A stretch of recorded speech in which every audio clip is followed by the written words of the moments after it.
Herri Birgir, við erum búin að vera spenntir að tala þennan mann. Og hann loksins á leiðinni. Ég rosalega spenntur. Já, þetta maður sem að, þú veist, hann ekki smekuð í mikrofónu myndavel.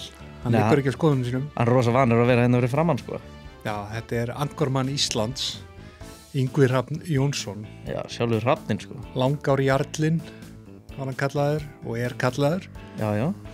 Þetta náttúrulega maður sem hefur víða komið við í stangveginu áratöðskeið. Bæði rakan Langá, sameinaði þarna svæðin í eitt, byggði veiðuhús og við ætlum svona aðeins að fá hann til að segja okkur sögu Langár sem merkileg því að þetta var náttúrulega bara ekki 100 á fyrir fiskveiðagerð. Þannig með minnir einhverju 5 fiskveiðir og svona landeigendur hafa byggt hann upp bara, þú veist, risa operation. Já, eina af þessum stóru laxveiðum á Vesturlandi. Svo náttúrulega kemur hann að Laxárfélaginu fyrir norðan. Hann mikið að baksa með Orra Vigfúsinni upp á hennu og Norðurlandik Salmónfönd og svo hefur hann nú sterkar skoðanir á málefnum, hvort sem það bara þjóðmál almennt eða það sem að gerast í leiðinni. Þannig að ég á ekki von á neinu, sko, þetta verður ekkert já eða nei spjall, sko. Bara alls ekki, sko. Þú hræddur að þú kannski spjalli lítið í þessum þetta? Nei. Já, það er bestu þettinir og veist það, þegar ég segi sem minnst. Já, bara vel sett spurning og þá fer þetta bara að fljúga. Ég er óbáslega spenntur líka bara að heyra tilraunir hans þú veist, eitthvað hanna veðstæði og svoleiðis, sko. Stóri í því. Ég bjóti mikið að veðstæðum í Langá og þú veist, á bara mikið í því að Langá sé það sem hún í dag, skilur. Já, og það eru fleiri að fylgja þessu eins og bara í Mýrakvíslunum þar að búa til veðstæði og svona spenntur að heyra hvort að einhverju staðir, af hverju sumi gáðu betur og svona. Já, það verður gaman að heyra hans pælinga með það. En við náttúrulega erum með Skeljungi í liði. Ertu búin að fara á svona græja bílinn fyrir veturum, Birgir? Sko, það sjátt átt að Gunnar Viðars, hann er nýbúinn að þrífa bílinn minn. Hann er æðislega fallegur. Nú þarf ég að fara að sjá vélina og allt svoleiðis. Já, þú voru að drífa henni í skútu og náður í Shell Helix H7 smurolíuna. Þetta heldur þessum gömlu dísiljarkum gangandi. Já, sprettir í ganga á mótnana í köldu veðri og... Já, þetta náttúrulega sér segment af sportinu, veiðibílinn, sko. Já, ég pæli mikið í veiðibílum, sko.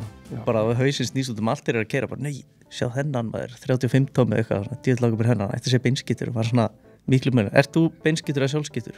Ég er sjálfskittur. Ég er nú búin að stúta nokkrum sjálfskittingum, en það, þú veist, ef maður, þú veist, ég fíla svolítið veiðibílinn á ekki að vera, þú veist, eitthvað rafmagnsrakvél beintur umbúðum, sko. Þetta á að vera svolítið sáli í þessum bíl, flugur í loftinu og það á að vera smá spenna hvernig þú fær í gang á hverju mótni, sko. Já, beigla bretti og svona, það er veiðibíl fyrir mér, sko. Svona bíl sem að þú verður fútlegan eðilegst en þú veist ekki að vera gráta, sko. Nei, þú veist, það verður helst að með að drukna einhvers staðar. Já. En svo náttúrulega einhver ótrúlega tenging, sko, og svo náttúrulega, þú veist, þegar maður er að keyra landið á sumrin og sér einhvern svona gamlan landkrúser með stangarhaldar að fari á húttinu og maður svona liggur við veifar, sko. Sæll. Ég veifa alltaf, sko. Já, þetta er svona eins og gaurarnir á Harley hjólunum þegar mætast á. Þetta er eitthvað svona bræðralag veiðibílsins, sko. Já, maður svona, að finna eitthvað á sömu samleið í sama missjónum að sjálfur, það er gott í hjartað, svona. Já, en þeir þurfa líka að fara í gang og þeir þurfa að skila manni fram og tilbaka og allt fyrir veiðibílinn hjá Skeljungi, skútu og 1. Já, hugsið vel þessi djást. Nú er líka nýtingarnar að fara fullt og við ætlum að vera með einhvern nýtingan kvöld í vetur fyrir Patreon áskrifundur hjá okkur. Hjá okkur í nótunni og ég skrap niður veiðiflugur og það er ennþá að fá príma rosshár. Þau eru orðin rarity. Já, þeir eru ennþá með það til. Já. Þeir eru að drífa okkur að ná í bita. Já, það eru til flotti chunks og svo er náttúrulega alltaf gott að fá sér bolla með Grétari og Friðjóni og Andra og strákarum upp á Langholtsvegi og náttúrulega, come on, lúpstanginnar. Já, þau erum ekki að tala um það, sko. Þau erum ekki að tala um það. Nei, Maríulaxa príkið mitt og lúp evotekinn. Ég veit ekki hvað hann búin að ná margir á Maríulaxa, bara uppáhalds príkið mitt. Ég veiti Maríulaxa minn á lúp Blackline. Nó. Já, ég vann hann í einhverju flugundíakeppni hjá Útivist á veiði, back in the day, sko. Já, hún er ennþá lifandi. Heyrðu, ég gaf vinum mínum hana á fyllir í. Ok. Ég man eftir. Þú verður ekki síðan og síðan. Við höfum farið í einn veiðitúr í Víkur á Rútaðri og svo var ég svo peppaður í því og mér lá alltaf mikið á, sko, að smita vinum mína að veiðitalli. Þannig að við vorum konum vel í það, sko, einhverjum vikum seinna og ég bara, heyrðu, förum í skúrinn Ég er með hérna fullkóla stöng fyrir og ég gaf honum hana og ég er nokkuð vissum að hann hérna hafi ekki farið að við að segja. Ok, þú voru að kleima hann aftur. Stengur með Gauti og svo ólíklega vilt til á að sýta að hlusta, þá hvar er Loop Blackline minn? Skila henni. Skilaði henni, farið svona í veiðiflugur og keyptu þér hérna Loop Q. Já, byrjandi Ég vil fá Maríu stöngina tilbaka. Já. En hérna, já, og svo er það að lokum besti veiðifélaginn, það er Viking Classic Light. Já, besti veiðifélaginn, bakkanum. Léttulið, það er hérna, það eru margar góða minningar með Viking í veiðinni og hérna. Já, liggur líka við að þessi þáttu verið kannski svolítið langur, það er kannski ekkit ósniðut að opna sér bara og hlusta á hann. Já, hérna, glussið á okkur einum og hérna, hlustaðu Ingvar Hrafn. Ég er allan spenntur að spyrja honum úr. Ingvar Hrafn, velkomin í Hillin. Já, takk fyrir það. Það er gott að vera valsari í dag, sé? Já, gott að vera, alltaf gott að vera. 75 ár sem ég var valsari. Já, ég tala í aldarfjórðungum en ekki árum. Ég er mitt hérna fættur káringur, sko, hérna, pappi ólman þannig upp, sko, að við viljum alltaf að Valur tapi þó að því að Káur eru Íslandsmeistari. Sama hjá Val og öðru slíku, aðalmáli er að þegar þessi tvölið keppart að þá er Valshjarta og Káurhjarta. En samt sko margir af mínum bestu vinum eru sko harðir káringar og þeir eiga vinur sem eru harðir valsar eins og ég, þannig að hérna þetta er svolítið þjóðsaga með Vesturbæjar og Hlíðarígin. Já, sko er það ekki samt þannig en góður, þetta er bara eins og ég held með Man U og einhverjir menn halda með Liverpool sko. Það væri ekkit gaman að halda með Man U eða það væri ekki við Liverpool skilur og Káur á Val. Já. En hérna, takk fyrir að mæta til okkar hérna og mér langar bara að byrja þetta á aðeins svona nú vita flesti hver þú ert þjóðþekkt persóna, angormann Íslands hérna og skrítið að vera komin hérna að spyrja þig úr. En hvar byrjaði veiðin fyrir þér? Heyrðu, hún var hérna eiginlega fyrir tilviljun. Já. Hérna, ég var þetta var árið sem ég var stúdent 1965 að þá háttaði þannig að ég þurfti að keyra föður minn sem var búin að vera í Laxárfélaginu þá í einhver 20 ár frá því að reyna frá stofnun þess 1945 eitthvað svolítið að ég þurfti að keyra hann norður til að hérna á móti veiðifélagann sem kom frá Siglufirði, Ólafur Þorsteinsson læknir og hérna ætlaði bara að fljúga suður trassdaginn eftir og en svo háttaði þannig að Sæmundur Stefánsson sem þá var einn af forvígismönnur Laxárfélagsins, hann var að veiða þarna í Hollinu með pappa og hann segir, mér vantar einhver til að koma með mig niður fyrir Fossa, Yngvi, nennur ekki að tekur bara vélina á morgun komdu með mér og hérna ég vil ekki vera einn. Jú, ég var alveg tilbúin að fara þá og rér honum yfir í Kistukvísl og svo kemur eitthvað upp þannig að hann þarf að fara og sækja eitthvað þetta róa aftur tilbaka þannig að hann segir lætum að hafa stöng við vorum í svona hólu hérna sem að kölluð alls konar nöfnum nema það ég held að það er náttúrulega maðkur 3 maðkar undir og 3 sökkur og þetta var kölluð hálfvitahólan að því þetta þú gæst bara sest á bakkan og sett maðkin ofan í hóluna bara dorgað bara tók bara lags nema það að ég tek þarna með stöngina og hafði ekki frá því að ég var einhvern tímann að veiða silungi Fljótá, 6 ára gaman. Ég var 2 ára sjómaður og fannst alveg fyrir neðan allar hellar menn var að eyða einhverjum dögum í það að vera með einhvern prika hangi yfir einhverjum á. Betur að telja þetta bara í tonnum. Nema það bara gerir þarna, allt í hennu bara er kippt í og ekkert neitt venjulega. Og svo bara og ég það fer mig svona ramastraumur, ég get að ljúga það. Ég man eiginlega ennþá, ég fæ eiginlega gæsáð ennþá og stöngin kengbognar og þetta er svona, ég veit ekki 12-15 punda lag sem að tekur hérna og svo bara snýra við og niður Kistukvíslina og sleit bara færið og ég satt eftir í Losti og þetta var uppafið af 50 ára ástarævitýri Það ertu húgt milli bara. mín og Laxness. Ég meina, svo veit ég ekki, ég fekk mér fyrsta laxeiki fyrir árið seinna. Já, já. Ég var alveg lamaður eftir þetta atvik þarna í Háleitahorninu og þess að það er mín, þetta var eins og ég sagði oft, kona mín hefur sagt, þú varst fyrir einhverju áfalli þarna. Já, Vegna þess að við orri í svona 30 ár þá töluðum við aldrei neitt annað en lax. það er orðið Vigfússon. Þeir vorum í bíltúrum og konundar sáttu aftur, það var bara að tala um lax. Aldrei neitt annað. Þannig að þetta verður alveg held ekki þig þannig. Ég var í ársins fyrstu merkingu. Sko, nú tengjaði örgulega margir ykkur við Langá. Hvernig svona upprunlega tengistu þangað inn og Ég giftist til lax. þú giftist til lax? Já, sumir menn giftast til fjár en ég giftist til lax að því til að tengdafæði minn heitir Hafsteinn Sigursson, hæstaréttarlögmaður, átti hérna jarðarhlut, Stangarholtsjörðina með bróður sínum, Reyni, og hann var búinn í nokkur ár að leigja stangir af hvítstöðum og jarðarstöðum og búa til 4 stanga pakka sem lá frá Tannaleikjabreiðu og upp að það sem kallað er þetta voru Rauðaberg heitir það, þetta var náttúrulega fyrir útlendingana, þá heitir þetta bara ABCDFG þannig að hann var búinn að vera með þetta nokkur ár og ég giftist síðan Ragnheiði Söru, dóttur hans, hún 1974 held ég hafi verið og það er sem sagt 4 árum seinna sem að ég gætaði nú fyrir hann einu svona tvisvar var með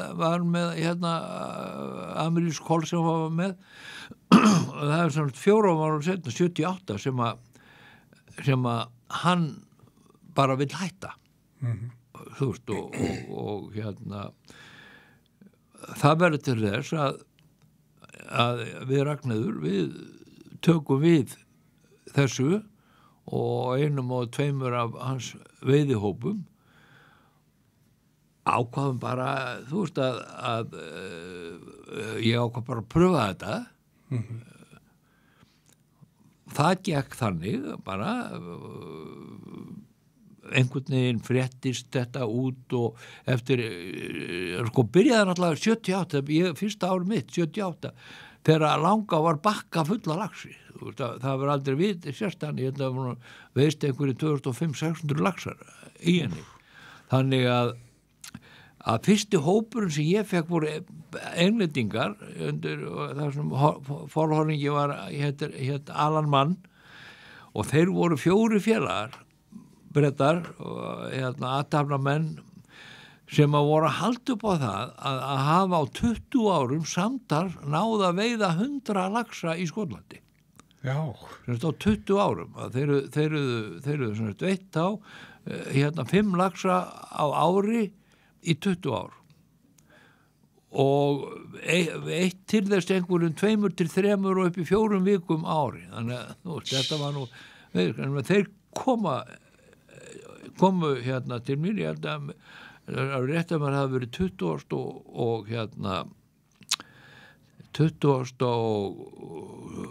29. júlí held ég örugglega eru í viku og ég man það ég sótti það á Kaldamela þegar ég flögði það þangað Sverrir Þórðarsson vinnur minn sem þá var flögði þangað og ég man þeir kom að sækja þá við var að skilja það eftir bara og þeir sátu þarna á faragrinnum á Kaldármelum og enginn og ekkert hvað eru við í hvaða shit eru við komnir í nema að svo kom ég bara og þeir á mínu reynsóver og rendið og það var nema ég byrjaði því að fara með það niður í Sjávarfossi Langá og þetta er í lok júlí það er mjög óvanlegt að það voru svona 1000 laxar í sjónum 2019 sem biðu eftir því að komast yfir, ég aldrei séð annan eins brúnan flekka fiski þarna fyrir neðan. Þeir bara litu hver á annan, gera langa sögur stutt að þeir fóru vikunni sinna og höfðu veitt 136 laxa og náttúrulega sko gjörsamlega yfir sig hrifnir og þetta leiddi síðan til þess að Alan Mann, hann kom hingað heim veturinn og Reynir Sigursson föðurbróður Ragnheiðar, konu minnar, hann vildi selja sinn helming í Stangarholti og ég átti náttúrulega enga, ég var tiltölu nýbúin að kaupa mér íbúð og átti engan peningi að fara nema það ég sagði Alan Mann frá þessu og hann bara flög til Íslands 2 dögum seinna og hjálpaði mér bara að kaupa hlutin. Þannig að þannig kom upp að þetta ævintýralega veiði sem að náttúrulega sáu bara sko hyljirnir voru fullir af fiski.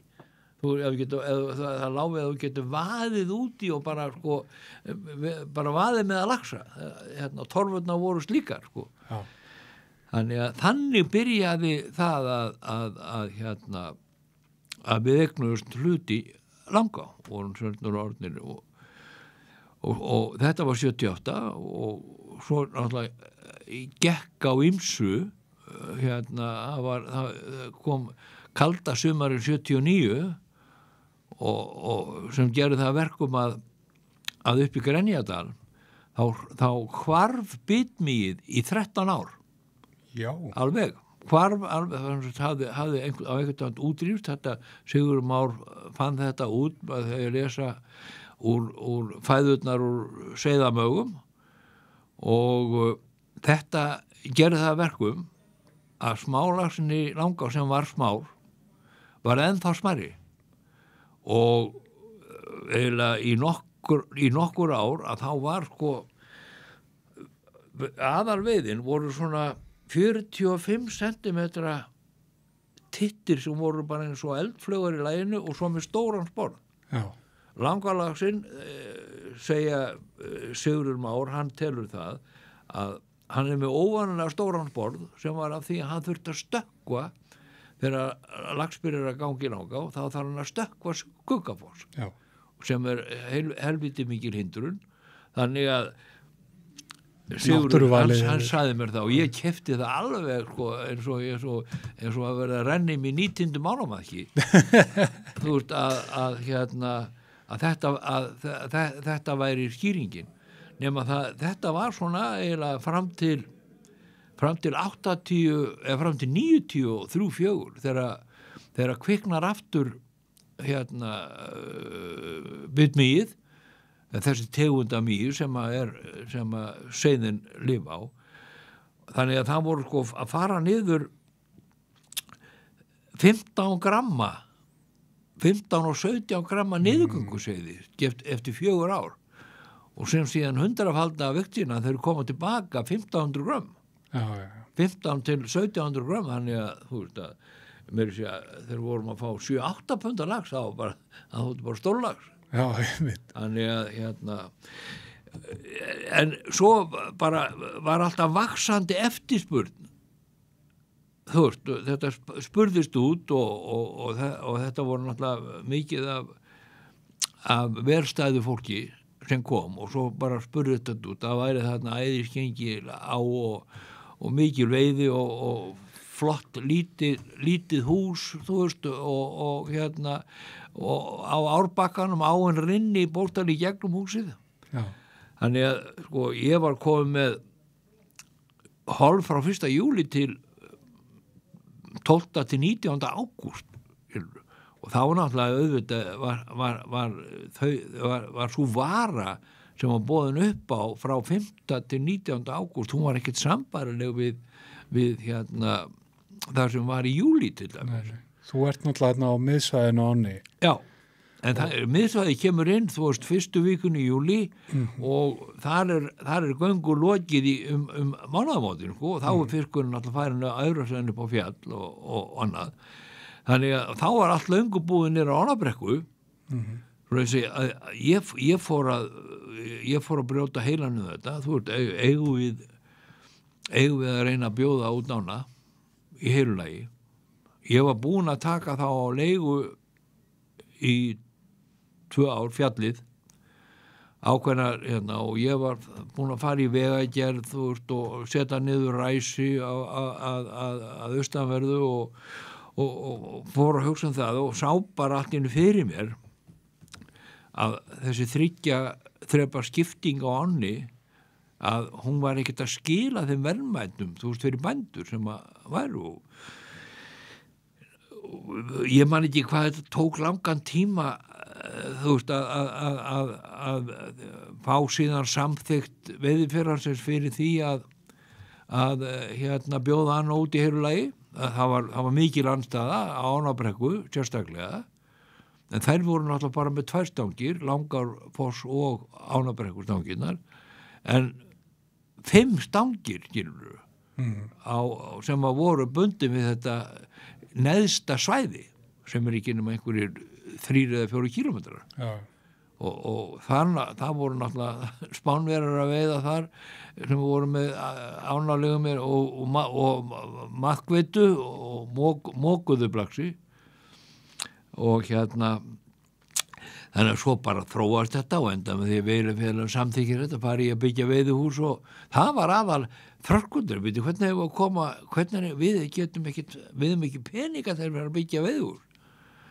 En þá voru bankar sem vildu lána bændum í að byggja veiðihús og Kristján Snorrason, vinnuminn sem var útibússtjóri Búnaðarbankans í Borgarnesi sem að bara fjármagnaði þetta ævintýri, þú veist, sem að þeim bara leist á þetta geti orðið eitthvað gott í frambúðar og veðjuð á mig. Já, og þarna nærðu að samina Langá. Það bara gerist það, Langá verður til. Þetta ekki fyrir 1998. Þú veist, fólk áttar sig ekki á því, þannig búið að vera veiðhús við þeirra á Kjarrá og allar þessar ári í 10 ára, sko. Já. Þetta var bara þannig, það menn voru bara hverju sínu hönd og höfðu bara gott, þú veist. Svo, mér svona, ég var ekki hrifinn af því, ég get ekki boðið, þú veist, þegar ég var að fá hringi frá JP Morgan Chase, skilurðu, aðalbankastjóranum, Mr. Johnson, my name is þetta, I would like to buy a week from you. Þetta Langá. Því miður, ég á bara ekkert óselt. Þannig að þetta endaði þannig. Það var náttúrulega þurfti að gera heilmikið, þú veist, til að gera bara bílfært upp á fjall. Að það var ekkert að bjóða veiðimönnum upp á það að fara Grenjamegin þú þurftir svona stærri eppa. Ég sagði bara að þú þurftir að hafa þannig vegi við Árnar að það væri fólksbílafært. Það væri ekki bara reynsóarar eða landkrúsar eða þannig stóri eppar sem kæmust þarna upp undir. Og það svona fór ég í og þetta var alveg rosalegt mál að leggja veginn upp með Östufjallinu og koma ræsonum og öðru slíku, en allt í nú var bara orðin, þú veist, upp af vaðinu við Kampari, þá var bara allt í einu orðin bílfarvegur. Þetta sko vegfélagi Langá má nú eiga það, sko, þau halda veginum vel við og allt þarna mjög svona þægilegt í dag, því að það ekki allir sem hafa ekki komið í Langá sem átt að sjá að það þarna svæðið fyrir ofan sem bara ekkert ósvipað Kjarrá eða þetta heiða landslag. Nema þú bara korters keislu, þá var bara Palli var einn í heiminum. Þetta náttúrulega alveg æði skengið Grenjadalurinn ævintýralegur og áin sem þar rennur, sko. Þetta náttúrulega líka, sko, framsýnin þegar við tölum að Langá væri orðin lág sem var að gefa kannski 3000 lax á ári. Frá því að vera kannski allir laxartiðarnir sem voru sem að bændur byggðu þarna alveg af stórkostlegri framsýni. Það er einmitt eitthvað sem ég langar að snerta á þig. Þú veist, ef maður skoða bara veiðimannin 1950 eitthvað, þá er Langá bara, þú veist, 70-80 laxa á, allt fyrir neðan Skuggafoss, svona mestu, eitthvað aðeins þarna fyrir ofan. Þú veist, hvað... Menn voru ekkert að hafa ágjör að því halda veiðibækur, skilu. Það veit engin hvað...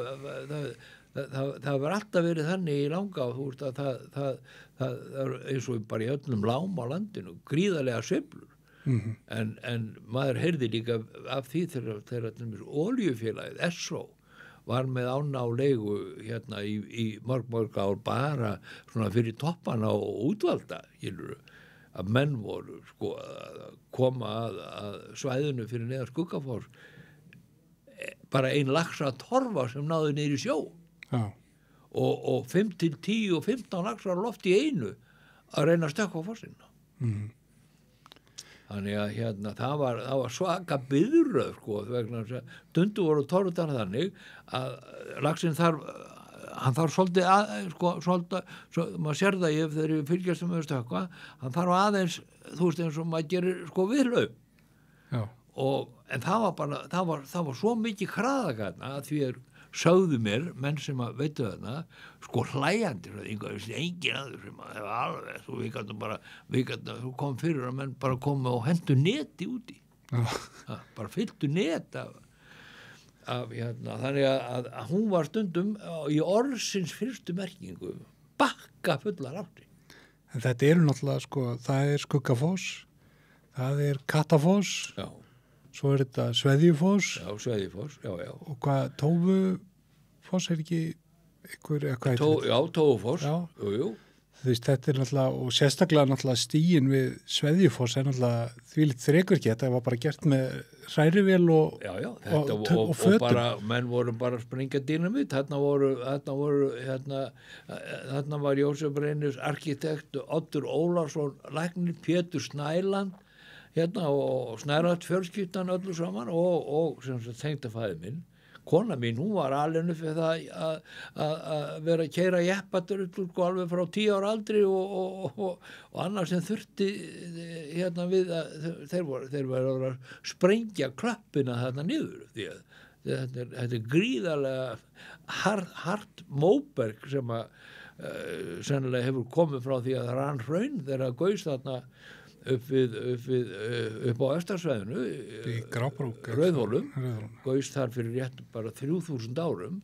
Þetta er lifandi eldfjall ennþá sko og þá breyttist sko Langá rann áður niður Hraundal en svo bara gaus bókstaflega í miðjum farveginum þannig að og hraunið sem að beinir Langá niður og þannig var Gljúfurá til. Af því að bara landaði þannig að það settlaði fjórðungur úr vatninu úr Langá sem kemur ofan úr Langá vatni, rennur niður Gljúfurá farvegin og 3/4 niður hérna Langá farvegin. Já, en þetta er magnast þetta sko, þetta er svo, þú veist, Langá er ákvörðun, þetta er í rauninni mannanna verk að búa þetta til og svo verðmætin sem voru til fyrir sveitina í framhaldinu. Þetta var það og svo tengdafæði minn, það er svæði sko 4 kilometrar svæði á miðsvæðinu og upp að Sveðjufossi í raun og veru sem að voru bara áum var búin að ryðja sig hún ryður sig alveg óbáslegum djöfulgangi stundum þegar hún sprengir ísinn af sér. Þannig að hún var bara búin að breikka og þetta voru bara 5 kilometrar kafli sem var ekkert. Og þá datt Hafsteini Sigurðssyni í hug að taka eitthvað af þessu grjóti sem var þarna og búa til fyrirstíflu. Þannig urðu til þessi staðir A, B, C, D og F og sem að voru bara gróðgarðar sem mynduðu bara lignu fyrir ofan og það eru þarna það svæði var bara búið til. Það var ekkert annað, voru einhver hólur ekki neitt og þetta var bara búið til. Maður sér, þú náttúrulega ert frægur fyrir þetta að búið til mikið af veiðstöðum í Langá og þegar ég hætti, ég var ekki hálnaði með það sem En þú veist, margir eru svona þú veist, maður sér það og maður hugsa þetta svona típiskur tilbúin veiðstæður, það þvergarður og eitthvað heilu fyrir ofan, en svo eru kannski sumir sem að eru svona, þú veist, nefnir maður horfi glögt á það og veit að hans tilbúin, að maður sér að hans búin til og hafa bara svona orðið partur af náttúrunni hefur hann svo hrafnseyri og annað, þar bjó ég bara til með því að veita ánni yfir að Vesturbakkanum. Það var, ég sá að það var hólaðar. Smá garður hérna efst. Og hérna og þar var til sko alveg hérna Hreimsárskvörnin og það sem því fylgir Hreimsársbreiðar. Þetta var bara til þarna, þannig að þetta kann bara verið ein stöng að dúlla þarna á milli. Og svo sem sagt þar fyrir ofan þar sem að kalla er hádegishylur og hérna þrístaðir sem ég bjóð til líka fyrir neðan hérna Sauðifoss hálfum kílómetri fyrir neðan hérna Langisjór og allt það, þegar ég bjóð það til það var, þú veist, og þá bjóð ég til Hólma. Ég datt í hug, Hólma var stífla í Laxaveldar. Ég hef myndið heyrt þessa sögu, Ingu, og þú er alltaf að búa til Hólma stífla í Laxaveldar í Langá. Ég gerði það. Og var að, veistu hvað, ekki ráð með það. Ég bjóð til bara var með payloader og með stórgrýti og bjöggum til flottan Hólma og ég miðaði hvað var mikið útfall hérna vestan og austan og svo lét ég payloaderinu fara og sækja kjarr og setja ofan á Hólman og á hérna fyrsta árið þegar bara 5 dögum eftir að ég var búin að setja Hólma þarna niður þá verti fuglar bara út í miðri á þú veist og þetta var bara röggu viðstæður alveg rosalega flottur en svo bjóð ég til garða þar fyrir neðan efri og efsti köllum 1, 2 og 3 að hérna þarna gáttu menn verið að dunda sér með eina stöng farið bara upp og niður og fullt af fiski sko. Og maður sér þetta víða ef maður horfir á þú veist þessu Kríubreiða og hérna eins þarna Álfa Álgerðarholt og hérna Túnstrengir og þetta Túnstrengurinn en hérna en þetta lítur allt út svona náttúrulegt ef þú kemur aðeins í dag en ef þú rýnir aðeins í landslagi þá getur áttað á því að Kríubreiðan einhver flottasti tilbúin viðurstaður í Náka, þú sérði ekki hans í tilbúin eins og ég gerði, ég þrengdi bara að áni ræða stórgrýti hérna niður með og passaði að gera þetta þannig að vatnum væri rétt þú veist, það var rétt af vatnsreynsli og það voru berar klappir fyrir neður og við höfum bara ég höfum að moka aðeins upp grófu mölinni hérna upp með bakkanum alveg og sáldra síðan finni möl yfir til að búi til hryggningarbotnin og svo settum við svona hnullungadaldið vegna að laxa hrygglundar það er hugstað til þess að þegar börnið þeirra komu upp að þá hafið þær skjól þannig að það er ekki nóg að vera með flatan malarbót þú voru að vera með sagt, hérna, steinana líka það bara, þú veist, fyrsta sumarið sem ég var búin að gera þennan stað, þá held ég hann að við gefið 9-10 laxa. Þetta var bara serious shit, sko. Já, þetta er ennþá öflug viðstæður og alltaf laxa. Já, en svo bara frá því að ég fór þarna án þá er engi gert neitt við hana. Nei, maður svona... Mér finnst það mikið synd, ég hefði látið það útberast, ég var alveg tilbúin að hjálpa þeim að gera þetta, því ég fekk sko samþykkt á fundi veiðifélagsins að í samráði við Veiðimálastofnun að þá mætti ég og ég tiltók bara alla staði Njánu sem ég vildi halda við. Og sjáum, því uppármenn voru ekki til hrifnir af því að ég var að búa til einhver öflug og veiðurstaði niður frá, þannig að tefði það að laxinn gengi upp til þeirra, þannig að alls konar pólitík sem spilar inn í. innan sveita krónikur í gangi eins og allt bara eðlilegt, að menn að hugsa um sitt arðsmat sko. En náttúrulega eins og þú bendir á, ef það er ætla að halda langa á sem 12 stanga á, þá þarf þetta miðsveið að vera með viðstæði fyrir 2-3-4 stangir. Það þarf eins og það eru margir staðir eins og Tannlækjabreiðan sem var að gefa 80-90 laxa og bara einu sinni það bara kom þegar áður ruddu sig það bara fóru 10 metrar úr Vesturbakkanum bara til hafs og það er bara endurvinna það. Já. Ég var þannig sko í svona 10-15 ár þá voru alltaf 2 stangir á Tannlækjabreiðunni og Háarskvötunni þar fyrir ofan þeir bara skiptu menn sko, bara rútínan var þannig að að menn fóru á sitt svæði og ef það var ekkert að gerast að þá fóru önnur stöngin niður á Tannlækjabreiðum og þannig bara rótor menn bara byggu það til sín á milli hver væri með hverjum þannig að þarna þegar fiskur var í göngu svoleiðis að Svo hefur nú líka orðið eins og með Hreimsáskvörnina, það er eitthvað aðeins búin að reyna að laga hana en kannski ekki hann er mikil þekkingu en hún er að verða eitthvað svona hálfgerður bastarður. menn bara það er engin, nú er Jói Odds blessus í minning hans hann er fallin frá hann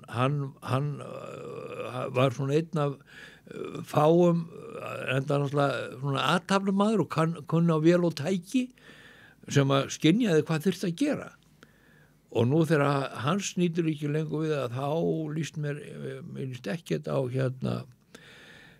ég leit bara þannig á og ég segi það að það er ljótt að segja það en að hluta til að þá verið að selja þetta svikna vöru vegna þess að það er ekki veiðistæðir sem að voru að gefa kannski 50-60 laxar sem að verða ónýtir af því að náttúran sér það og það tekur kannski halvan dag eða 1 dag með tækjum að laga það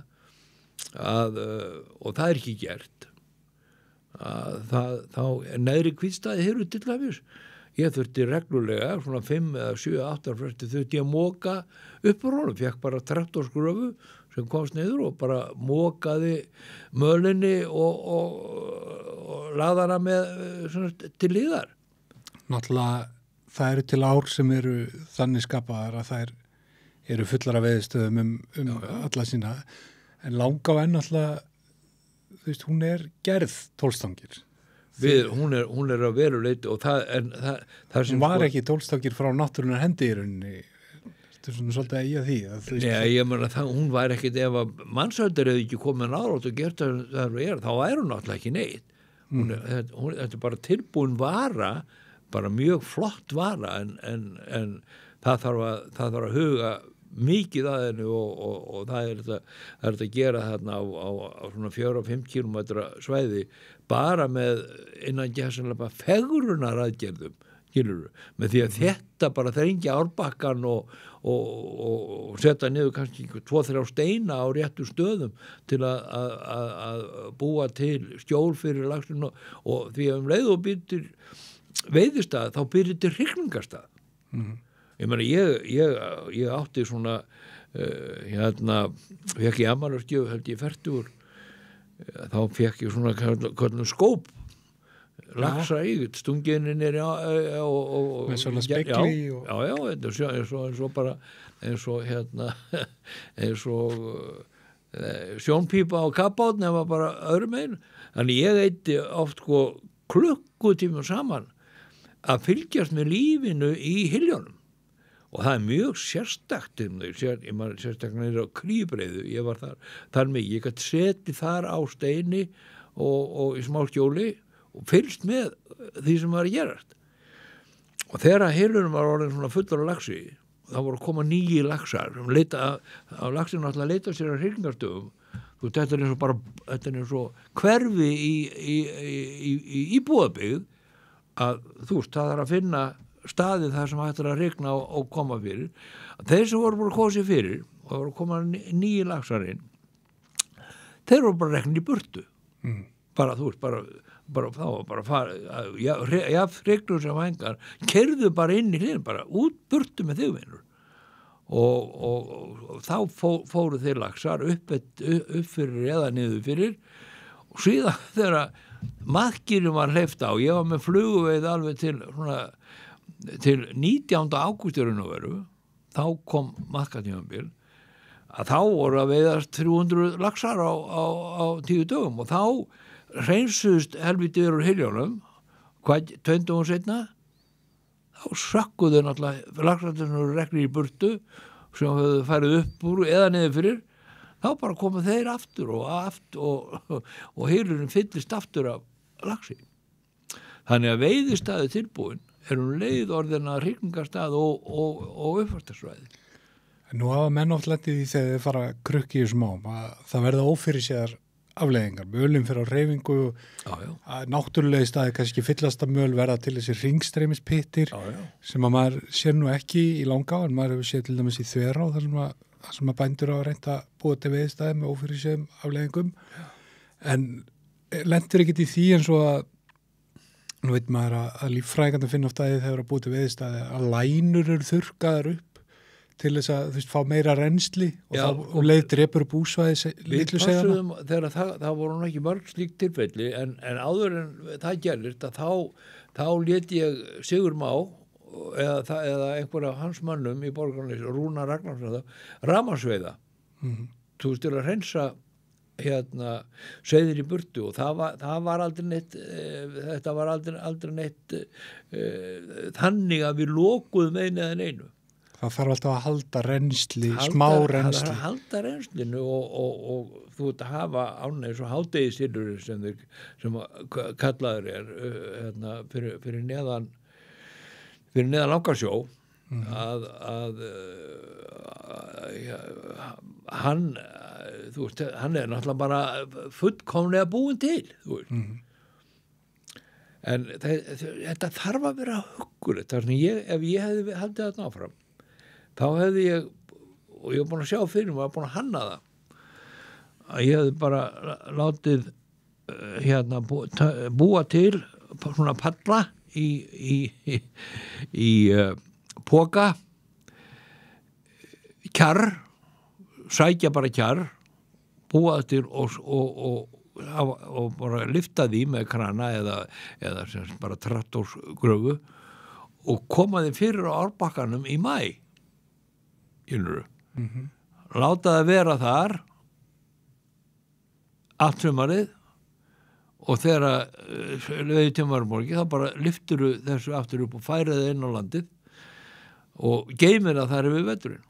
Já, það fær ekki í ruðningunum. Þannig þú getur búið til þar sem eru flatar, eyrar og malur og hana, þú getur búið til gullfallega staði með kjarri og skógi í kring sem að myndi aldrei lifa veturinn af út af þegar áin riður sig, þau ár sem áin riður sig, að þá alltaf, þetta bara eins og 1.000.000 tonna jarðhita sem fer niður, eirir engu. En nú þegar þú ert búin að sameina þetta þarna í 98, þá er ennþá þessi amerísku hol, þú talar Amerikana sem að vera að veiða hér. Já. Og svo verður einkavæðing bankana 2003, þá breytist hans mikið í svona hvaða fólk er að veiða þessar ár. Var það líka hjá þér? Já, náttúrulega þá komu boðsferðirnar, íslensku fjármálabreytingin, Ísland var bara fullt af peningum, peningarnir svifu bara og skipti engu máli. Menn ringdi mig og sagði, ég get fengið 12 stangir í 7 daga. Nei, sagði ég. Það er uppselt. Eitthvað, þú segir mig hvað það kostar. Já. Þú leysir þetta. Ég hringi til JP Morgan Chase og segi, ég þarf að selja öðru banka þetta. Það voru náttúrulega ævintýrlegi peningar til á Íslandi, gleymiði því ekki. Þetta voru og allt óeðlilegt við þetta. En það voru, það var jóksna líka gríðarlega eftirspurnin frá útlandum, frá Bretlandi sérstaklega. Svo kom Frakkland inn í þetta og samt aldrei Þýskaland. Ítalir daldið, en Bretar og Amerikanar, þetta var og þeirra stóru bankarnir eins og JP Morgan Chase og þeir voru komnir í þetta þá það voru náttúrulega líka boðsferðir, skilur, það var verið mennirnir sem áttu kannski $1 trillion, skilur, í fjárvörslu, það var verið að fljúga þeim á engaþotum bara, komu hérna í einn dag, og þotan beið bara Reykjavík, þannig að það var allur heimurinn var fullur af peningum sem ekki voru til. En ég meina, menn bara, eiginlega bara fóru út í Cyberbase og segir ég ætla að fá hérna $10 million. No problemo, svinur. En þarna líka, þegar maður talaði menn sem voru í þessum bransa á þessum tíma, þetta breytist svolítið stemmingin í veiðhúsinu við átnar, kúnnahópurinn, hvarf ekki svolítið þessi fílingur sem varst að lýsa áðan með kallana sem vildu vera bara í bústanum hjá þér og hafa það náðugt og...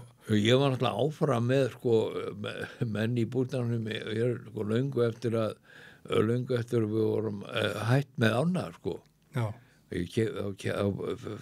Menn sem voru búin að vera hjá mér alltaf, þannig ég keypti bara veiðileyfi af þeim sem voru og en ég náttúrulega veit ekki hvað gerðist eftir 2008 því ég bara slapp út úr þessu. Þá ég hefði farið alveg lóðbent á hausin, ég var búin að leggja allt undir náttúrulega, ég tók ána fyrst og það tók 4 ár að selja mönnum það var þetta að fara upp á fjall að veiða, skilur, á bíl og það var ekki verið að selja mönnum eitthvað fake shit, skilur. Eitthvað að berja tínslu bara.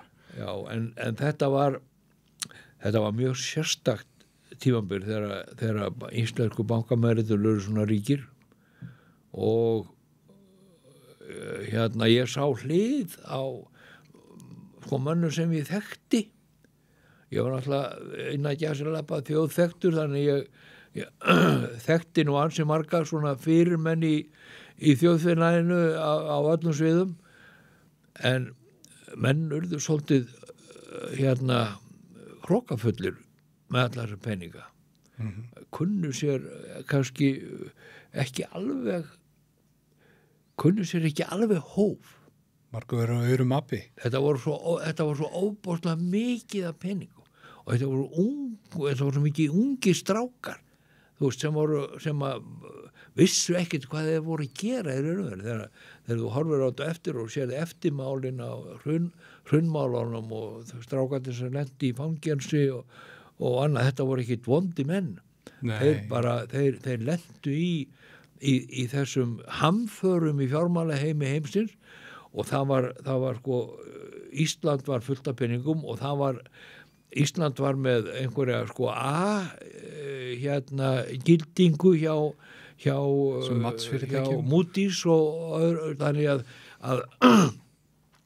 útlenskir fjármálastofnanir, þeir bara reynda að tróða peningum inn á Íslendingana í orðsins fyrstu merkingu og menn grættu alveg högnuðust rosalega eins og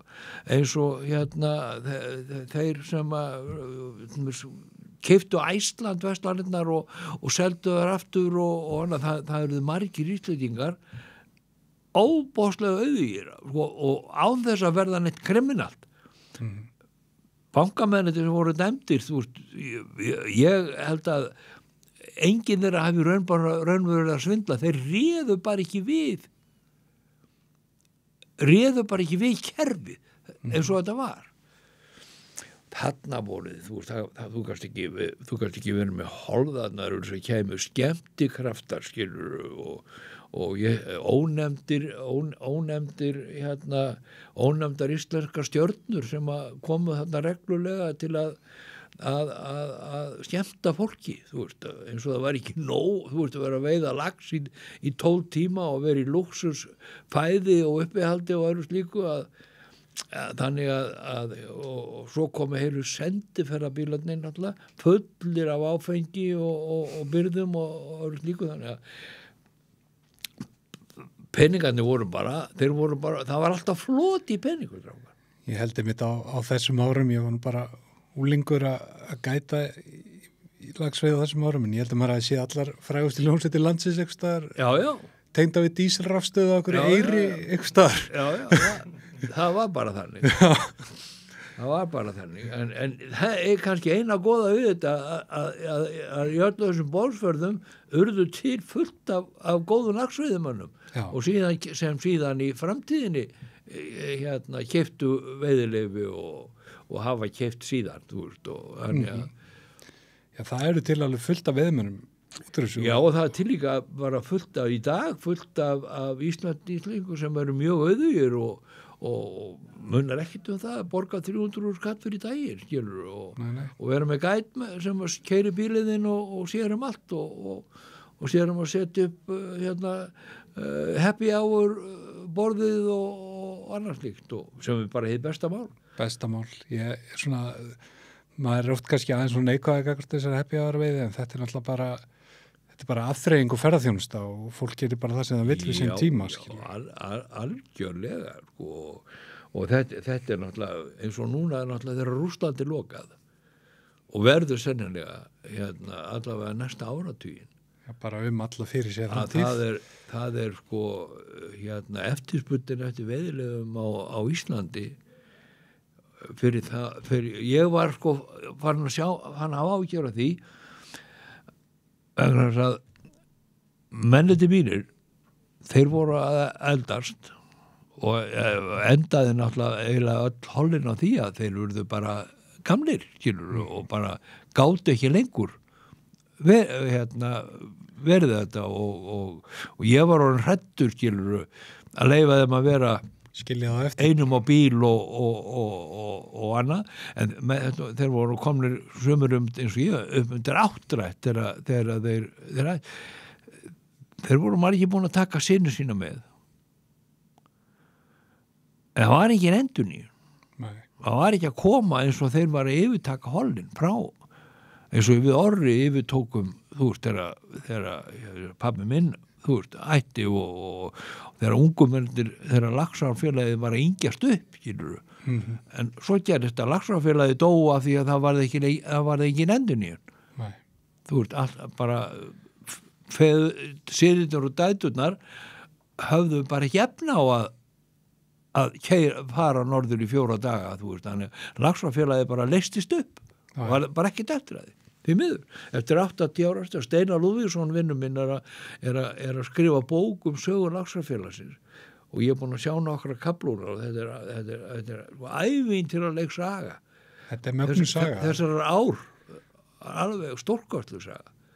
Þið endilega að fá hann til ykkar þegar ég veit ekki hvort að bóki kemur út fyrir næsta ári en hún er snilldarlega skrifuð hjá honum og allt í samvættu við Laxárfjall er svona bara eitt ævintýri frá náttúrunar hendi. Þú ert búin að nefna hann Orra tvisa þessar í þettinum.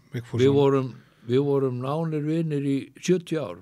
Hittumst fyrst 5 ára á Siglufirði þegar ég var í sumarbústað hjá pabba og mömmu og voru félagar í 2-3 sumur og svo fór ég í sveit og svo hittust við þegar vorum 16 ára aftur og vorum bara, þú veist, eins og einn sál saman, merkir þetta, ég kostaði mig allavega 1 hjónaband, þú veist að lagsa mann í hann, sko fyrir konar mig alveg gefist upp á því. Varst þú maðurinn í lags laginu? Það vísu ekki, hefði geta verið það, sko. Algjörlega, sko. Við Orri vorum í orðis fyrstu merkingu obsessed. Við vorum bara heldteknir að þessu. Og svo náttúrulega bara hann formaður Laxárfélagsins og og þróast í það að verða þessi eftir þetta örlaga ríka símtal þegar hann stóð á Borgarfjarðarbrúnni og Já, segðu okkur aðeins frá því, þú reifaði það eins við okkur fyrir upptökur. Það var þetta var í júní, ég man ekki hvað ár, þegar stendur til að taka upp netinu Hvítárdal. þegar NSA var til í raun og veru, að þá hafði ég á Sigurum á einu sinni, ég var búin að hafa forgang það að við keyptum upp netalagnir við Langarósa, þannig að bændur þar eruðu bara hluti af arðinum, bara hluti af veiðifélaginu með sín réttindi. Og við Sigurum ár þá búið að vera að ræða mikið um að kaupa netin í Hvítá, og enginn hafði gert net í því. Nema þetta síðan að fara á stað og Þorsteinn á Skarpárstöðum og þeir að það er fundur, ég man ekki hvaða félagsheimili. Nema það ég og Sigurum ár, við erum búin að taka saman upplýsingar netaveiðina eins og til voru í Hvítá. Og þannig að lág alveg fyrir það voru ekki allir laxar gefnir upp að því sem lagt var inn í kaupfélagi, og var bara þannig. Þetta var svona ágiskun að tala. En við vorum búin að fara með þessi plögg upp á það sem Þorsteinn á Skarpárstöðum var á, og held ég Óðinn í Einarsnesi, Sigþórsson, og við förum þessar upplýsingar. Þetta enda síðan á því að það ná samningar að hætta netaveiði í Hvítá. Og ég man, eins og ég sé, ártölin eru svona í gömlum haus árin, nema það að orð að koma eftir að þetta gerir tilkynntir þessi netakaup, þessar samninga, að þá orð að koma í miðja júní einhvern tímann af aðalfundi Rannsóknarfélagsins fyrir norðan, og hringir í mig frá Akureyri þegar hann leikja á stað, þurfti að vera, og ég að segja við hann, komdu bara ég var upp í Langá, bústað í Sólvangi, og komdu bara og gistu, verðt ekki að þenja þig í nótt. Já, herru, við skoðum það, segir hann, og svo hringir hann aftur í mig úr Staðarskála, og við erum að tala eitthvað, og hann er að segja mig frá fundinum, og ég segi, komdu bara, ég hell upp á viski fyrir þig, og skulum spjalla saman. Þegar hann hringir síðan í mig, og þá segir, hann á Borgarfjarðarbrú, og ég segi, ætlar ekki að koma. Ég búin að finna lausnin á þessu, segir hann, og eiginlega í orðar það þannig, ég búin að finna lausnin á þessu, og ég segi, hvaða lausn? Kaupa upp Færeyinga og Grænlendinga. Já, góðan daginn, vinur, sagði ég, viltu nú ekki bara snúa bílnum þínum og koma og gista, og við skulum aðeins slaka á. Þú haldið að hann var í einhverju manni? Já, nei, þetta var svo eitthvað bara rugn í gangi, þeir voru að veiða einhver 1000 tonn á báðum stöðum, ég man ekki nákvæmlega hvernig það var. Nefnir í stuttu máli, í huganum það að viku seinna hafa hann verið komið til Færeyja, hringir í mig þaðan, og var búin að hitta einhvern Gunnar í Götu eða hverjir vinnur okkar voru þarna í Færeyjum, og hann er á hótel Þórsson og ég sé, og hvað, ég meina, ertu öruggur, skilur þú veist, laxveiðimenn, sjóveiðimenn í Færeyjum voru ekki tilbúin að neitt að fara að hætta veiða lax. Þetta er þessi regnetaveiði. Þetta var þeirra arður bara, þú sem að það að cirka viku seinna þá hringir hann og er búin að ná samningum uppkaup á öllum og ég er ennþá, ég sé, þú ertu alveg, er í lagi með þig og hann er að selja mér þetta alltaf og við svo stofnum við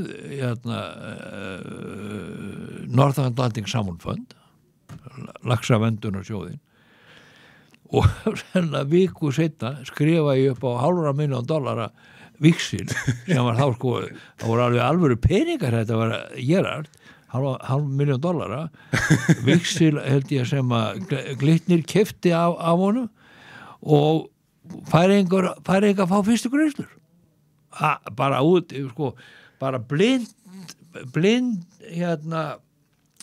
ákvörðun, hvað gerum við? Náttúrulega pörsuðum okkur báðir. Eru bara húsin ykkar og bílarnir undir þessu?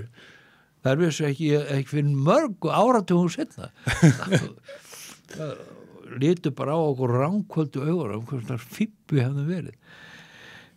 Nema þetta bara gerist og allt í einu vakna menn á Bretlandi og í Ameríku bara á værum blundi, stórmenni og hérna bara vakna á værum blundi. Það er einhver einn maður á Íslandi sem bara því að ég man ekki hversu mörgum vikum með mánuður setna að hann komið til Grænlands. Já. Og þar var náttúrulega að vísu fyrstu viðbröð voru, þeir hefðu skotið hann með selaskutli og einhver slíku og ég var skítrættur mig, hringdi hann á hverjum degi skítrættur bara endaði með því að hann landaði þeim líka.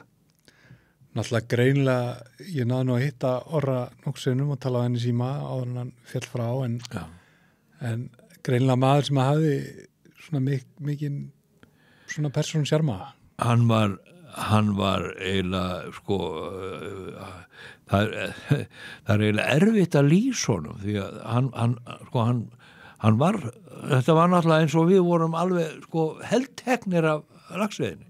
Hann verður heltekinn af náttúruvernd og ég sannfærður það ef það væri til Nóbelsverðlaun fyrir umhverfisvernd þá hefði Orri verið þar á shortlist. Engin spurning það. Ég meina, Time Magazine valdan sem einn af mestu 100 áhrifamestum einstakningum í heiminum. Já, pældi því. Og hann fór til Washington og vildi nú fá mig með sér, ég komst ekki á þeim tíma, þar sem hann var heiðraður sérstaklega og hann, ég held hann að fengi 10 eða 15 umhverfisverðlaun, bæði vestanhafs og austan. Og þessu fylgdu stundum einhverjir peningar og það fór allt í sjóðin. Allt í þetta og ég meina, hann var náttúrulega fljúgandi fram og tilbaka út allan heim, og gistandi á einhverjum KFUM hótelum, og öðru slíku. Þetta var, hann varð, þetta er eins og hann hafi verið bara á svona einhverju yfir náttúrulegri mission. Bara þetta, hann hafi átt að gera þetta, átt að bjarga þessu hluta af náttúrunni sem er laxinn og hann, ég get sagt ykkur þannig að þegar hann kom oft í dinner upp í Langabryggi þegar útlendingarnir og hóparnir voru og þegar ég sagði þeim tilkynnti þeim það að Orri myndi koma og borða með þeim þetta kvöld þá hættu menn veiði klukkan svona 7-8 og komu heim fóru í sturtu og rögguðu sig og fóru í betri fötu sín til þess að fá að heita þennan mann þessa góðsögn og þú veist, sjá þarna ráðherra úr ríkisstjórn Tatsers og bankarstjóra og annað, þú veist, ganga sig fyrir eins og hann var í konunglegur og hneiga sig fyrir honum og taka í hendina honum og þakka honum fyrir. Það er náttúrulega að vera einhver ótrúlegur maður sem er að tala bæði til ættbálkahöfðingjans í Grænlandi að hætta laxveiði og svo að vera engavinnur kongafólks og bandaríkjaforseta Það er alveg með eiginlega ólíkindum Bush, gamli eldri Bush hann kom og Jack Nicklaus golfarinn hann veitti hjá Orra í fljóta og 2-3 sumur og Seðlabankastjórar Bandaríkjanna þú veist bara hann var þetta fólk leita á hann sem svona æðri mannveru bara royal svona konunglegan og mjög merkilegt að horfa á það sko. En þessi lágvaxni kurteisi hægverki vinur minn hann lyfti grettistökum, það ekkert að segja það öðru sig alveg af óskaplegri ósérhrifni og bara ástríðu þú veist, hann bara one of those guys. Já, þetta einhver einstakur karakter. Já, það bara þannig. Mér langar aðeins að bara gott að við náðum aðeins að snerta Orra því að náttúrulega við náðum honum ekki í viðtal og hann féll frá því miður en gott að ná aðeins að fá okkur smá innsýnin í mannin frá einhverjum sem þetta hann persónulega. Já, hann var En já, svo langar mig að spyrja vindum okkur svona yfir í annað Langá Fancy, Ingvar. Þetta fluga sem að verður til í sumarbústaðnum með þér. Já, 79, ég held að ég getur sagt að örugglega hvað er ekki ósvipuð þessari. Nei, þetta er að vísi ekki en hún er svona, þetta er hún var til í einu hotninu í Sólvangi heima Alan Mann hann hafði fengið gefins flugu frá Ameríkonu sem var að veiða hjá tengdapappa mínum Ace Allan hét hann og það var það var hún var svona með silfurlit og með skeggi ég man ekki nákvæmlega hvernig þetta var og eiginlega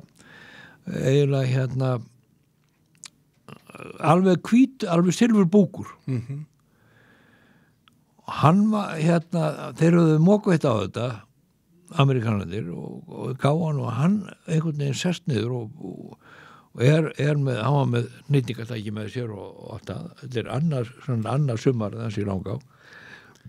Þetta er sami maður að hjálpa þér að kaupa stókarholt. Já, og hann að dutta eitthvað við þetta og menn við erum að fara hvað þetta gera og látiði meira á. Nema það að þegar að hátíðismatinu búin að menn að fara út kl. 4 að þá segir Alan farðu með þá ég konti svo ég átti að vera klára þetta og ég fer með þá og skilaði með á hann átti heimasvæði, Stangarhyl og svo ég kem upp þér aftur eitthvað 5-leiti og þá var hann tilbúin með fluguna og búin að búa til sem sagt 4 stykki eina mann og þess að en þá var læga hann fer, svo keiri ég hann niður og einn félaginn Peter Hewitt hann að veiða í háorskot og það var glampandi sólskin og svona stíf hafgóla þannig að hann var á Vesturbakkanum að kasta og sko, þú veist, stökkandi fiskur mat og ekkert að gera ala meður yfir og ég sé að hann að rétt án flugu og hinn eitthvað að hrista hausinn og nefnir það menda með því að Alan fer að veiða beita þessari flugu fær lax í öðru kasti landar honum þegar og gefur Peter fluguna og við haldum áfram og ég segi Peter, hvað er að gera? Ég gef þeim flugu ef ég fæ að pröfa hana í hylnu þeirra. Herðu, við förum síðan upp í ég lánst það hvernig þar var Ed McBeal að veiða og það er samansagan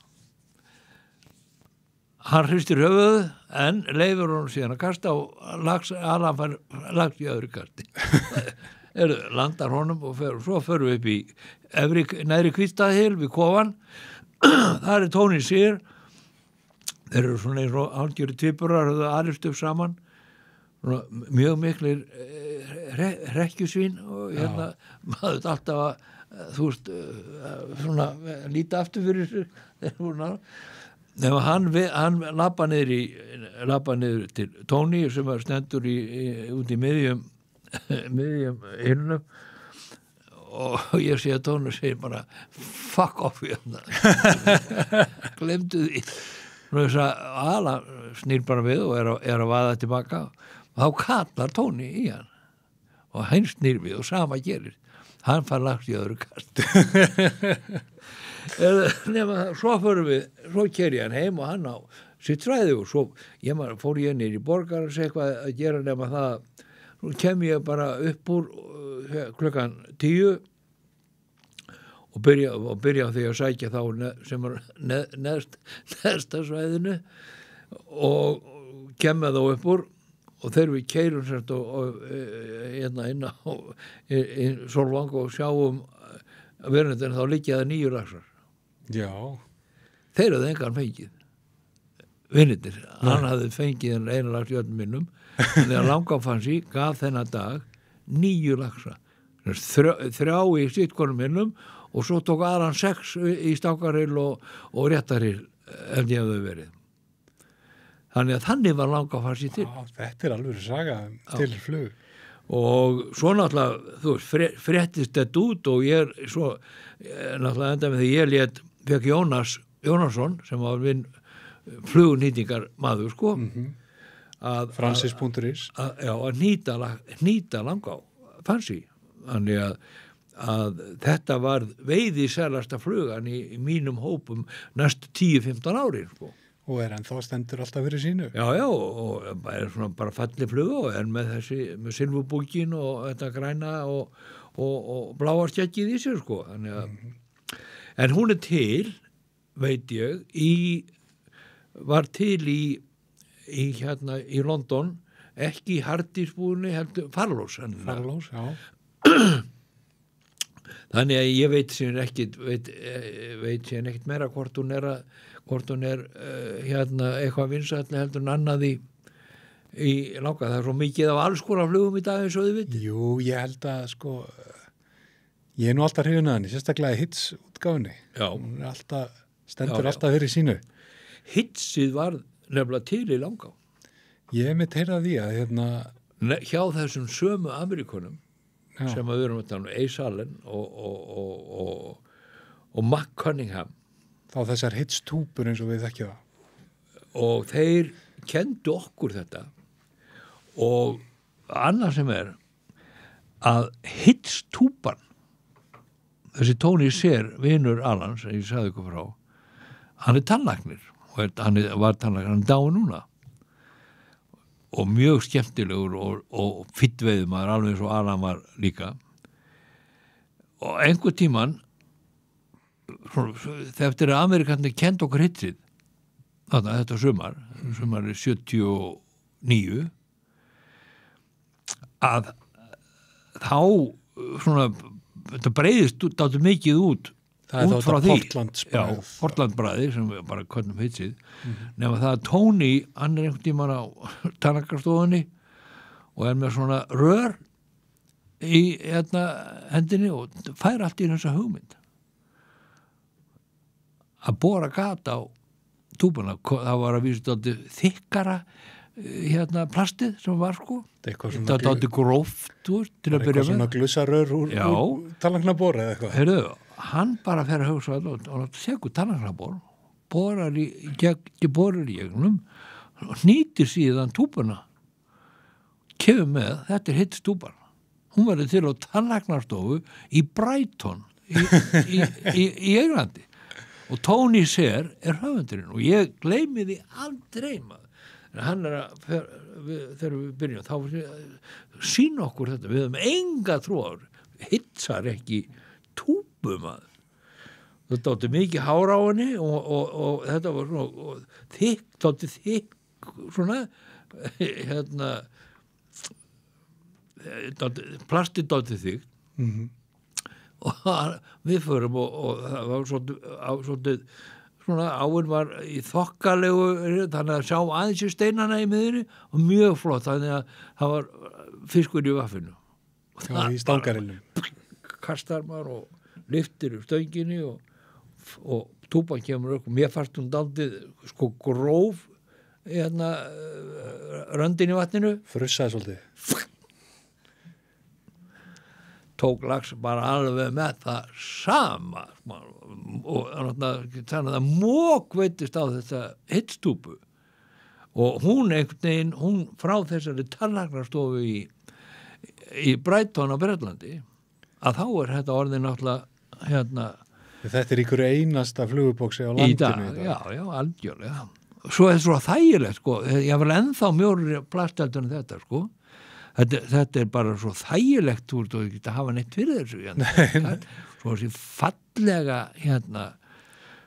Gára svo kendi Ingo Ásgeirsson mér það var hann sem gaf mér fyrstu mikróhittstúpuna og og ég man það ég fór með hana, ég veit í Jónsmessuhól í langa með fjárafólki í 25-30 ár og ég man það þegar ég fór, ég hafði nú ekki mikla trúaði að verið að gera eitthvað við þessa mikróhittstúpu ég tók 5 laxa í beit á hvað heitir staðurinn á móti Eyrinni Já, það spurning hvað Eyri Brotið, já tók 5 laxa Já, í Norðurá Já, í Norðurá og ég menna, þetta var svo fínt það var svo fín gáran og sást hann ekki ekki bara vissi fyrir lagtin tók maður Þetta eru mögnutæki rosalega mögnutæki Við erum öldum eins úti í samstarfi við góðin okkar í Skeljungi og þeim langar að vita sko, ég varð að ná langa og fanns í sögun úr þeir en ég veit að það ekki uppáhaldsfluga þeim í Skeljungi langar að vita hvað uppáhaldsfluga auðvitað fanns ég í miklu uppáhaldi á mér en af einhverjum ástæðum hefur Nighthawk alltaf verið uppáhaldsfluga mín og var uppáhaldsfluga Orra líka Já. og fræg laxáfluga þetta mögnufluga og sko fyrsti flugulag sem skjót inn í ég man þetta fyrsta eins og þau gert í gær þegar ég varð fyrir áfallinu í hálfvita hólu þá man ég líka þegar ég fekk fyrsta flugulag sem hefur ég hef þá verið búin að veiða í einhvern 10-15 ár ég hef engan áhuga pappi fór alltaf yfir veiðistæðin með flug og fekk aldrei neitt og ég með spúnin og makkin og þetta var þannig sko, við orðið vorum svakalegi kraftveiðimenn rosalegt kapp hvort fengi fleiri laxa ungir og graðir alveg rosalega nema það að fyrsta flugulagsi minn að þá er ég á Hólmaðarstíflu og Stjáni á Hólmaði heitinn hann kemur í heimsókn til okkar og hann og pappi settist inn í bíl og Stjáni segir fannig þetta og kastaði vaðhólmakvistina hérna og ég sagði hver er þetta að fá fyrir lax í vaðhólmakvistina Er það litla kvistina fyrir ofan bílastæði? Já, og svona bara heitir Vaðhólmi heyrðu, nefna það ég var með Heri Meri Grey númer 6 undir og leta eftir Stjána að veiða mig niður Vaðhólmakvistina ok, ég skal bara veiða mig niður á horni og niður á stíflu öðru kastið þá bara setja í 12 punda hrygnum og bara þú veist allt í einu kemur í mig nýr fílingur fluguveiði og ég var svo skítrættur að missa þetta dýr maður að ranna með svitin þegar ég var búin að loksins landinu og drepa hann alltaf eins og maður gerði það var sko þannig að ég man þetta augnablik líka alveg og ég man þú ert fyrir í landaðinu og kallarnir kom og ég sagði þér ekki Ekki nóg með það ekki að trú á sko fluguveiði heldur að veiða þarna á Vaðhólmakvíslina. Já, ég meina, þú veist, ég fekk aldrei laxa síð, ég veit hann alltaf, þú veist, næstu 40 ár kom aldrei ekki einu sinni ólgu á eftir þessu. Þannig að, en það gerði mig að flugu. Þá var orðið búin að veiða flugu að mestu í svona 5-6 ár. En, sko, ég get alveg viðurkennt það fyrir ykkur, að mesta ofsa gleði mín var þegar ég var að veiða mark. Já, finna nartið og láta hann magleipa og gera allt þetta og vera með 50 punda línu. Þetta var, þetta var sko tógarasjómarinn í mér. Já. Þú veist, bara að koma aflanum á land og einhvern tímann þá mestu veiðu sem við gerðum, þá vorum við orri í 8 daga í Laxárdal frá 2. til 10. júlí sennilega 1972 og var rétt Laxá var byrjuð að reisa sig úr öskustó mikilli og við vorum þarna áttum saman líkjandi aðal og aukadaga og vorum með feður okkar með okkur 2 stangir í 8 daga fengum 57 laxa og meðal þungin 14,5 pund. Þessi tími hana í aðaldalum, þetta lítur að verið svona nokkuð konar laxveiði nirvana. Já, ég meina, sko, við hollið okkar 12 stangir, ef við vorum ekki 150, 180 laxa eftir 4 daga, þá vorum við svona önugir. Já. Þú veist, við lentum ég náttúrulega byrjaði að veiða Laxá 1966 þegar ég fór með pappa í fyrsta sinn og það voru hafístárin og allur pakkin og hún fór ég mani þegar þetta 65 þegar ég kerði pappa þetta norður og varð fyrir áfallinu eins og ég kallaði það að þá veittust 400 laxar hugsaðu ykkur í ánni. Svo bara allt í einu 1970 þá bara allt í einu fyllist hún á laxi og stóllaxi og við vorum þarna 8 dagar alltaf og vorum við feðgarnir vorum með einhverja 35 laxa held ég og þú veist þetta var eitthvað sem farið að úðna mér það var allt drepið þú séu hvað það allt drepið. Drápuðu laxin og laxa á eða? Hvað heldur að sé? Ég alveg sannfærður það að það sem að þessar sveiflíri Laxá eiga svona 80% til þess að þeirra sandurinn kemur ofan á Hólasandi og raunar bara ofan af Öræfunum, stærstu eyðimörk Evrópu. Kemur með Kraká hann onni í Laxá? Já, það bara, þú veist, hún bara teppaleggur ána og kæfir hrognin sem að reyna að skila af sér seðunum og það kemst ekki til seið upp. Það ég held að það sé aðalskýringin og þegar síðan koma einhver ár þar sem ekki sandfók og áin að reynsa sig og fiskurinn kemst í mölun og getur hringt, þá verða til þessi tólagsár. Ég man það alltaf að Jón gamli á Laxamýri sem var mikill vinur okkar Orra, hann hafði einhverju trú á því að við getum verið framtíðamenn og hann hafði náttúrulega rétt á sér það með Orra, við erum framtíðamenn. Hann saði við okkur einhvern tíðan við komum við á hlaðinu hérna hjá honum á Laxamýri og vorum að faðma hann og kveðja hann og vorum rosalega glaðir með einhverja, þú veist 15-20 laxa en sem var náttúrulega toppurinn af því sem við vorum að fá þarna. Gleymi því ekki drengirnir mínir að Laxá 1000 laxa á þetta var sko eitthvað 2500 laxa sumarskilur allt fullt og það koma góð árin og svo koma slæm árin og þetta jafnast út að hún sé 1000 laxa á. Við horfðum horfum á, við heldum nú, Jón minn, að það séu breytti tímar. Já. Svo náttúrulega bara 10 árum setna byrjaði aftur að allur, en þetta var fín veiðið þarna alveg sko fram til sennilega 2000. Já, og aðeins lengur en það jafnvel, sko. En svo annars okkar, það veit enginn í raunveðinu sem laxa á aldan, sem var að skila miklum afla á makkurspún. Þetta mjög erfið á, út á slíri ekki þegar að fer að líða á sumar og allur þessi pakki og allt á öllu, að núna eins og þetta eru 2 ömurlega ár núna, 400 laxa á, en hvað hefði veist ef við verið leiður makkur á spún? Hefði hún þá verið í einhverju 1000 lögrum, skilurðu?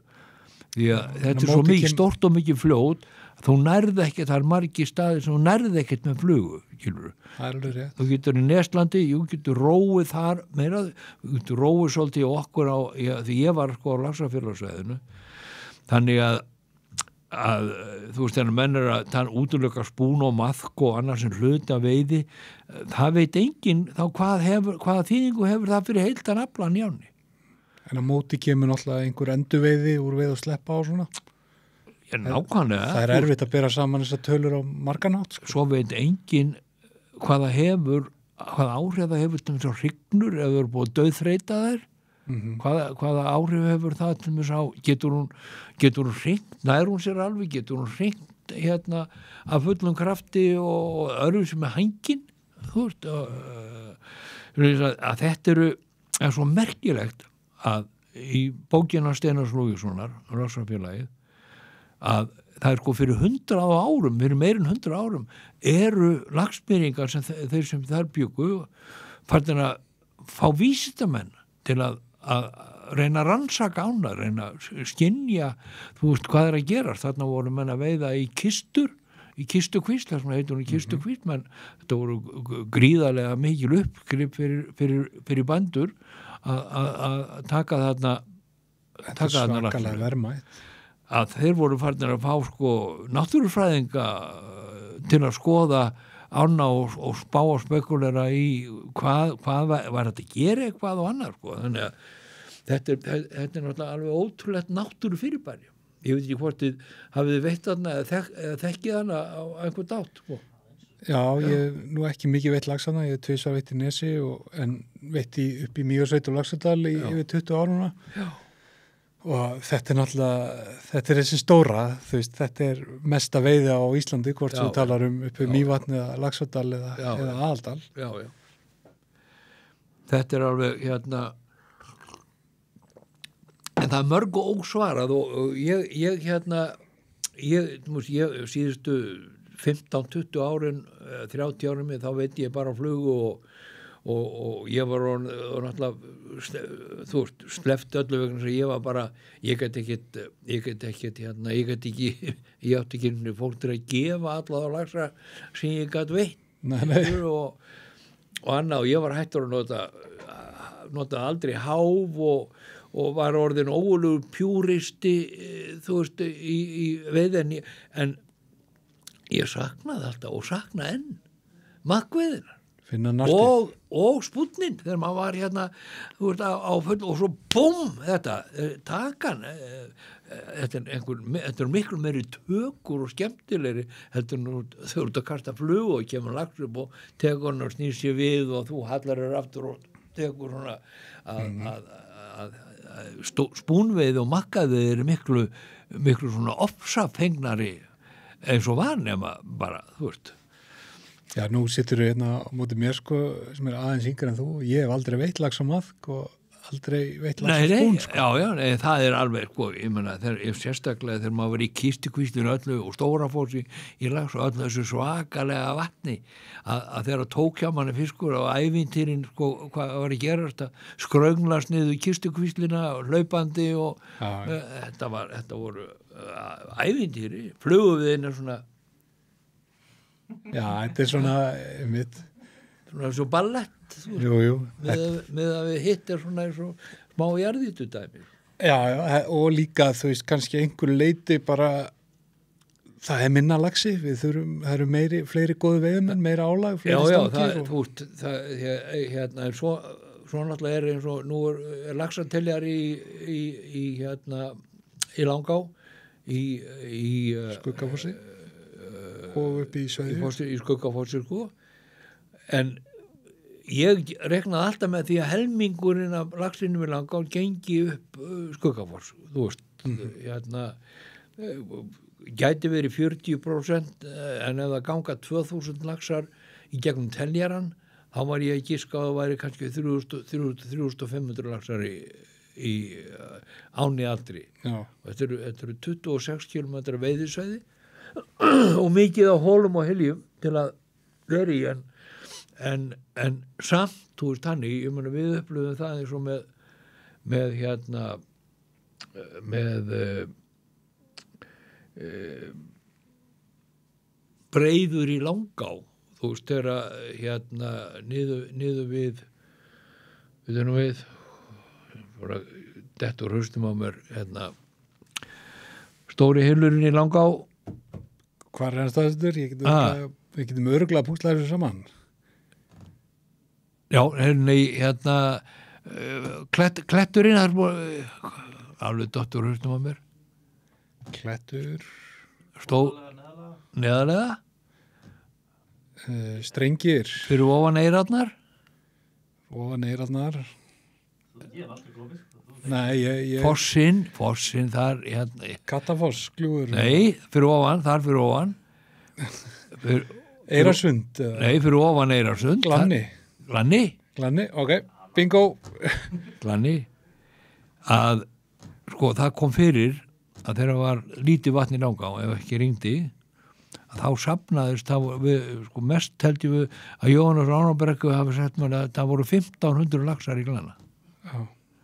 Sem bara lágu þar bara í torfu og þú veist, þá var einhverja hrygningar, það var svo lítið vatn í henni að hrygningarstöðvar voru bara ekki tilbúnar. Þannig að þessi lax, hann bara hreyfði sig ekki fyrir en kom almenni hrygning. Og hundleðilega eiga við fisk á flugu í Glanna hilnum. Já, og ég sérstaklega þegar það er mikið að fiskjar, ég meina þú eru upplifað það örugglega sem gæti að vera, það er 100 laxar í hilnum og er enginn sem lítur við neinu hjá þér. Nei, sérstaklega í litlu vatni. Í litlu vatni, þá bara liggur að þarna og bara alveg, sko, og í vestura litla útfallinu eða innfallinu sem þar kemur líka og alveg niður og undir klettinum. Þetta var bara maður kom þarna bara stóð, sko, labbaði fram á sólinni bækja, það hreyfðist ekkert. Allt dött. Bara beið. Survival mode. Já, og svo bara það komu fyrir ár að það sem bara það var bara ekkert að gera já, mér á miðsvæðinu kannski setna helminginu djömulinu. Já, allt farið upp á fjall. Hann bara láða með, ég gæti fara með menn bara í sætring. Já. Það hefur nú verið mikilvægt að ná að sameina svæðið í geta notað alla ána.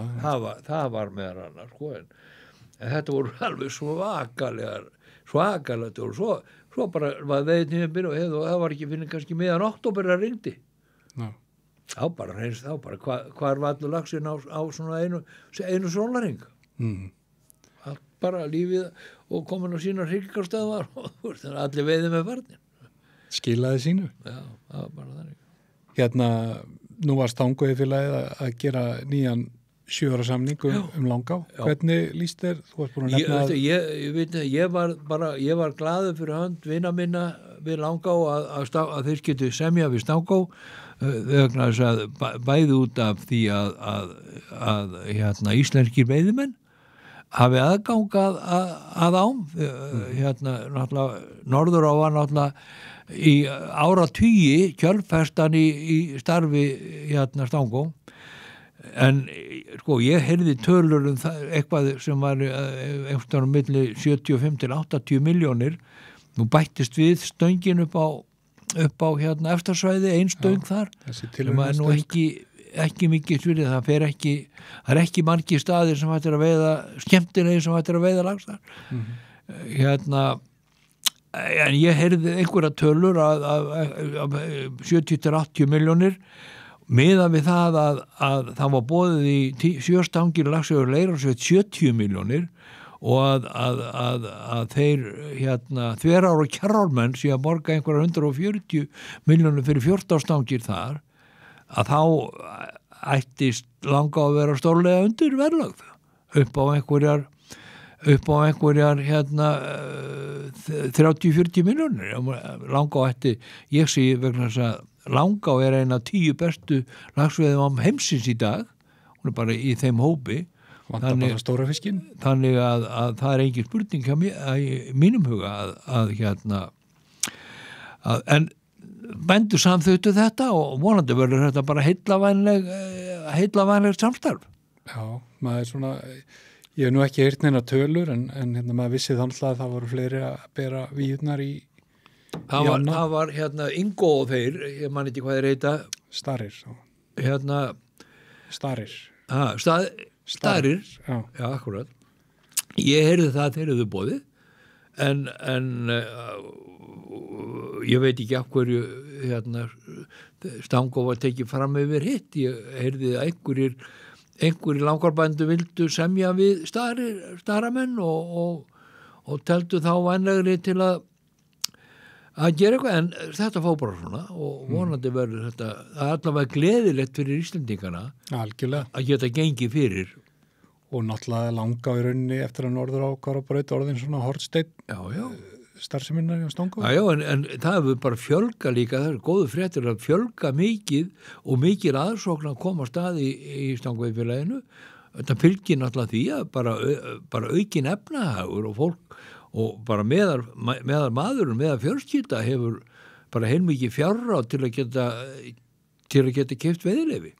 Svo sá maður það, einhver fannst mér að það var fullt af fólki á svona COVID-tíma sem að annars hafi farið á eitt peningunum svona erlendis, sem að fóra ferðast innanlands og vesla veiðileyfi. Já.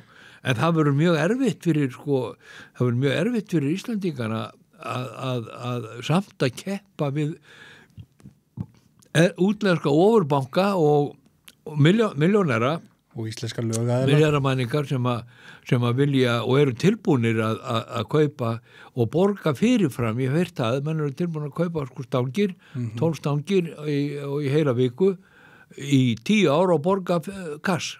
Já.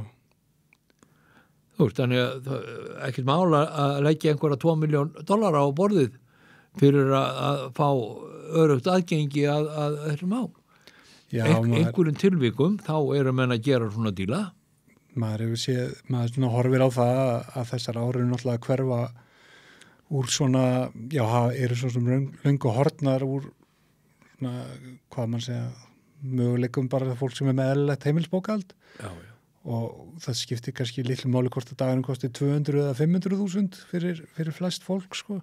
Og þegar ég byrjaði í Laxárfélaginu 1966 þá var ég blaðamaður á Mokanum, þetta er nýbyrjaður og 1967 þá fór ég var ég 3 vetur í Bandaríkjunum í námi en svona í kringu 70 þegar ég kom heim og tók við hlut pappa í Stangafélaginu